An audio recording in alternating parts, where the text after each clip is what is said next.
오늘 하나님께서 우리에게 주시는 말씀은 에스겔서 42장 1절부터 20절에 있는 말씀입니다.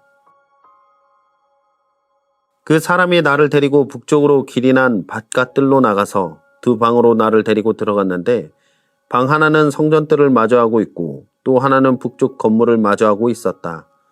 북쪽을 마주한 그 방을 재니 길이가 100자이고 너비가 50자였다. 20자 되는 안뜰의 맞은쪽과 돌을 깔아놓은 바깥뜰의 맞은쪽에는 3층으로 된 다락이 있었다. 또 그 방들 앞에는 내부와 연결된 통로가 있었는데 그 너비가 10자요 그 길이가 100자였다. 그 문들은 북쪽으로 나아 있었다. 3층의 방들은 가장 좁았는데 1층과 2층에 비하여 3층에는 다락들이 자리를 더 차지하였기 때문이다. 이 방들은 3층이어서 바깥 마당의 현관에 있는 기둥과 같은 기둥이 없었으므로 3층은 1층과 2층에 비하여 더 좁게 물려서 지었다. 이 방들 가운데 한 방의 바깥담, 곧 바깥들 쪽으로 이 방들과 나란히 길이 50자가 되는 바깥담이 있었다. 바깥들을 마주하고 있는 방들의 길이는 50자였고 성전을 마주하고 있는 방들의 길이는 100자였다. 이 방들 아래층에는 동쪽에서 들어오는 문이 있었는데 바깥뜰에서 그리로 들어오게 되어 있었다. 뜰을 둘러싼 벽이 바깥뜰에서 시작되었다. 건물 앞 빈터 남쪽으로 방들이 있었다. 이 방들 앞으로 통로가 있었는데 그 모양이 북쪽에 있는 방들과 같은 식으로 되어 있고 길이와 너비도 같고 출입구 모양과 구조도 같고 문들도 모두 마찬가지였다. 이 남쪽에 있는 방들 아래 안뜰 담이 시작하는 곳에 출입구가 있었다. 동쪽에서 들어오면 빈터와 건물 앞에 이 출입구가 있었다. 그 사람이 나에게 일러주었다. 빈터 맞은쪽에 있는 북쪽 방들과 남쪽 방들은 거룩한 방들로서 주께 가까이 나아가는 제사장이 가장 거룩한 제물을 먹는 방이다.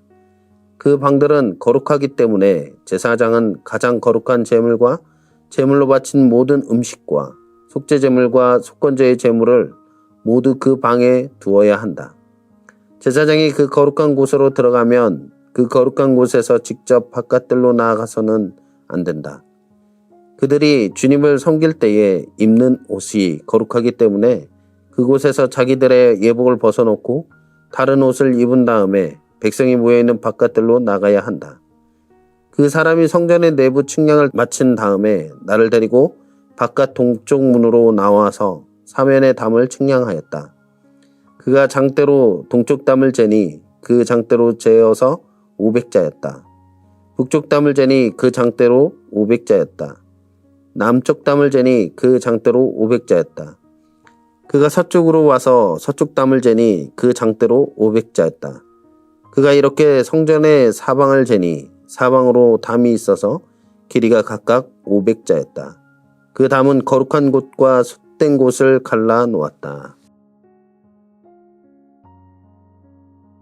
사랑하는 우리 미랄교회 모든 성도 여러분들, 우리는 매일 복잡하고 바쁜 세상 속에서 살아가고 있습니다. 그런데 우리가 성도로서 세상 속에 살다 보면 어디까지가 맞는 것인지, 어디서 멈춰야 하는지를 기준을 잘 모를 때가 있습니다.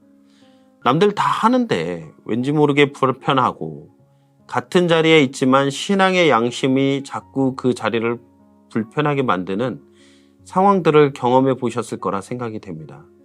저도 목회자로서 하나님의 부르심을 받기 전 직장 생활을 할 때에 이전엔 당연하게 여겨졌던 회식 자리가 신앙이 더 성숙해지고 하나님의 은혜를 더 알게 되면서 조금씩 불편한 자리가 되었고 내가 하는 말 한마디 행동 하나가 조금씩 신경이 더 쓰였던 그런 경험이 있습니다. 오늘 성경 에스겔 42장은 바벨론의 포로로 잡혀가서 모든 것이 무너졌던 이스라엘 백성들에게 하나님께서 다시 회복하실 새로운 성전의 모습을 환상을 통해 보여주신 장면입니다. 성전의 방들이 어떻게 생겼는지, 담의 길이가 얼마인지를 자세히 측량하신 후에 20절에서 하나님은 그 담을 세우신 가장 중요한 이유를 이렇게 말씀하고 계시죠. 그 담은 거룩한 곳과 속된 곳을 갈라놓았다. 신약시대에서 베드로 사도는 예수님을 믿는 우리를 향해서 그러나 여러분은 택하심을 받은 족속이요 왕과 같은 제사장들이요 거룩한 민족이요 하나님의 소유가 된 백성입니다. 그래서 여러분을 어둠에서 불러내어 자기의 놀라운 빛 가운데로 인도하신 분의 업적을 여러분이 선포하는 것입니다. 라고 말씀하고 있어요. 성도의 정체성에 대해서 이야기를 하고 있죠. 구약시대의 제사장이 성전에서 하나님을 섬겼듯이 오늘날 우리는 각자의 일터와 가정이라는 세상 한가운데서 하나님을 나타내는 거룩한 제사장으로서 살아가고 있다라는 것입니다. 그렇다면 오늘날 왕같은 제사장인 우리는 세상 속에서 어떻게 그 거룩함을 지키며 살아갈 수 있을까요? 제사장의 특권에는 삶의 정결함이라는 책임이 따름을 우리는 기억하며 살아가야 합니다. 본문 13절과 14절을 보면 성전 안쪽에 제사장들만을 위한 특별한 방이 나옵니다. 제사장은 백성들을 대신하여 중보자로서 하나님께 가까이 나아가는 특권을 누렸습니다. 그러나 그들은 특권을 가진 만큼 지켜야 할 철저한 원칙이 있었어요. 바로 구별되는 것이었습니다. 하나님을 섬길 때 입었던 거룩한 옷을 함부로 입고 바깥 세상으로 나가지 못하였고 방에 들어가 형상복으로 갈아입고 나가야게 하셨습니다. 거룩한 것을 가볍게 여기거나 세속적인 것들과 섞이지 않게 하기 위함이었죠. 우리는 예수 그리스도의 은혜로 언제 어디서나 하나님을 예배할 수 있는 큰 특권을 누리게 되었습니다. 하지만 은혜를 받았다고 해서 삶을 내 마음대로 살아도 된다라는 뜻은 아닙니다. 교회 안에서는 은혜로운 말을 쓰다가 직장 동료나 친구들을 만났을 때 나도 모르게 거친 농담, 험담, 비아냥거리는 말에 쉽게 섞여 나오고 있지는 않습니까? 남들도 다 이렇게 말하니까 나도 이쯤이야가 아니라 하나님의 사람다운 깨끗한 말과 행동으로 살아낼 수 있는 우리 미랄교회 모든 성도님들의 삶이 되기를 간절히 소망합니다. 인터넷을 검색하거나 스마트폰을 볼 때 은밀한 유혹이나 자극적인 콘텐츠가 뜰 때에 창을 닫을 수 있는 작은 결단이 있는 우리 성도님들 되기를 원합니다. 제 딸이 이제 막 3살이 되었는데 아직 단어를 명확하게 구별해서 말을 하거나 상황에 맞는 말을 아직은 서툴게 할 때가 있습니다. 그래서 종종 작은 해프닝처럼 웃음이 있기도 합니다. 아이들이 영상에 너무 노출되는 것 같아서 가정 안에서 영상을 절제시키고 있었는데 한 번은 제가 월드컵 기간에 축구 하이라이트 영상을 보고 있었습니다.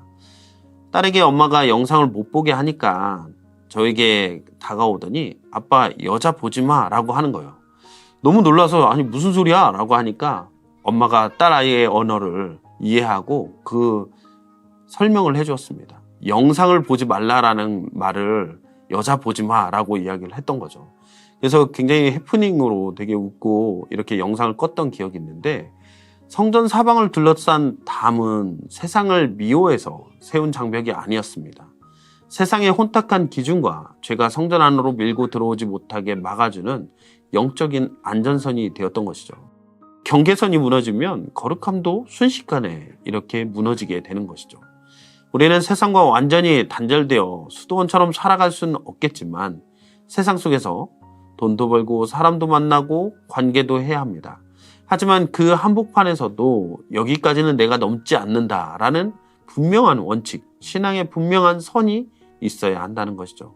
아무도 보지 않는 사소한 상황과 그 회사 비품 사용들, 작은 비용 청구들, 주석이나 교통신호 위반 등을 남들처럼 좀 편하고 유연하게 쓰면 어때? 라는 그 유혹이 올 때 조용히 우리는 그 원칙을 지키는 구별된 삶의 모습으로 서기를 소망합니다. 과거 이스라엘 백성들이 시간과 첫 열매를 하나님께 구별해 드렸던 것처럼 내 하루의 시작 3분을 말씀 한 절과 기도로 먼저 구별되어 드릴 수 있는 사소한 그 습관이 주님 앞에 드려질 때 조금 더 구별된 삶으로 나아갈 수 있지 않을까요? 제사장이 성소에서 옷을 단정히 하고 거룩함을 지킨 이유는 자기 혼자 의로워지기 위해서가 아니었습니다. 성전에서 받은 하나님의 은혜와 사랑을 품고 세상에 나아가서 백성들에게 선한 영향력을 끼치기 위해 세상에서의 옷으로 갈아입고 그들과 함께 살아가며 구별된 영적인 모습을 보여주었던 것입니다. 우리가 삶 속에서 거룩의 영적 경계성을 지킬 때 세상 사람들은 우리를 답답하게 보는 것이 아니라 오히려 신뢰하기 시작할 것입니다. 혼탁한 세상에서 타협하지 않고 묵묵히 선을 지키는 사람들을 통해서 하나님의 살아계심이 증명되기 때문입니다. 남들이 꺼리는 굳은 일을 내가 조금 더 감당하고 일터에서 약속한 시간과 일의 품질을 성실하게 지켜내는 책임감 있는 우리 미랄교회 모든 성도님들의 삶이 되기를 간절히 소망합니다.